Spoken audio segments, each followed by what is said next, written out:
Okay, right this way. There's been a huge amount of improvement over the last 20, 30 years because of satellites in our ability to forecast where a hurricane is going to go. And there's been essentially no improvement whatsoever in our ability to forecast how strong it's going to be when it gets there.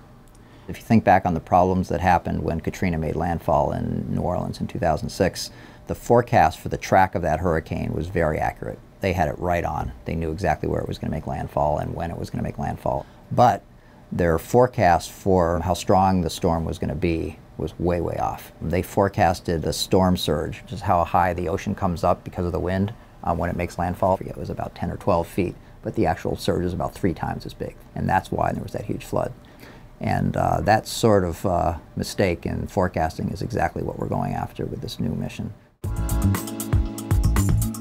We were awarded a contract from NASA for this satellite mission called the Cyclone Global Navigation Satellite System here this summer, and we're going to be starting the work on it this fall.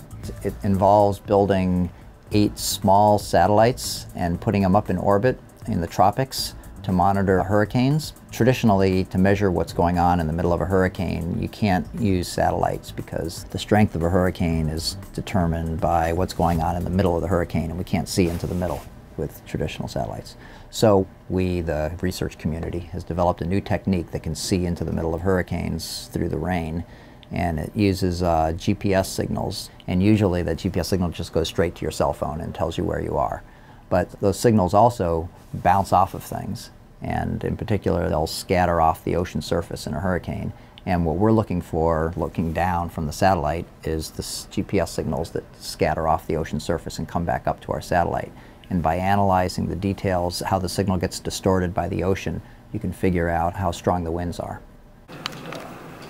So with this mission, we're going to be the first satellites up there that can penetrate through the rain, and because of that, we're going to be able to make fundamental improvements in how well we can forecast the strength of a hurricane. And being able to do that makes all the difference in your preparation, whether to evacuate or not, whether to open up the levees and let the water drain, and all the sort of things that you do in preparation for a hurricane.